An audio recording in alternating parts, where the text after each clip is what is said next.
के छ बिहानदेखि म फुलाएर बसिरहेको रहेछ नि के भयो मलाई थाहा होला नि किन म फुलाइरह भनेर मलाई कसरी थाहा हुन्छ त्यो भनेको थाहा हुन्छ नभनेको थाहा हुन्छ नभनेको पनि थाहा हुनु पर्यो अस्ति मैले त्यहाँ आइसक्रिमको ठेला गइरहेछ हेर भन्दाखेरि तिमीले बुझ्नु पर्दैन थियो के बुझ्ने मैले आइसक्रिमको ठेला गयो भन्दा मैले के बुझ्ने ठेला गाडासँगै म पनि खेल्न जाने आइसक्रिमको ठेला गयो भनेपछि मलाई आइसक्रिम खानु पर्छ भनेर बुझ्नु पर्दैन तिमीले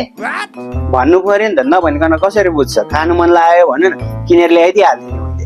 मैले आइसक्रिमको ठेला गइरहेछ हेर भनेको किन भन्थ्यो त मैले नभए मलाई खान मन लागेको भयो अनि हिजो पनि मैले तिमी अफिसमा हुँदाखेरि फोन गरेको थिएँ नि मैले तिमीलाई मेरो साथीहरू त्यहाँ सपिङ गयो भनेर अनि तिमीले के भन्नु पर्थ्यो म पनि के तिम्रो साथीहरूसँग जाउँ भनेर साथीको पछि लाएर जानु पर्थ्यो तिमीले मलाई तिमी पनि साथीहरूसँग सपिङ जाऊ भन्नु पर्थ्यो तिमीले भन्यो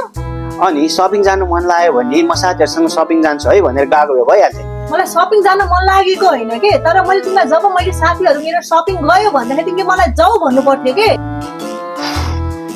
अनि अरू के भयो अनि आज बिहान पनि त्यहाँ नयाँ ठाउँमा पिज्जा खोलिरहेछ पिज्जा पसल खोल्यो भन्दाखेरि तिमीले केही गर्यौ गरे त एक्लै गएर खाएर आएँ त मैले त्यहाँ पसल खुल्यो भनेर के तिमीलाई एक्लै खाना जाऊ भनेको हो र मैले मेरो लागि ल्याइदिनु पर्दैन के थाहा मलाई म त गएँ खाएर आएँ थाहा हुनु पर्यो नि नभए तिमीले मलाई बुझ्छौ कसरी के मलाई यसरी नै त बुझ्नु पर्यो नि तिमीले मैले नभनिकन बुझ्नु पर्यो के तिमीले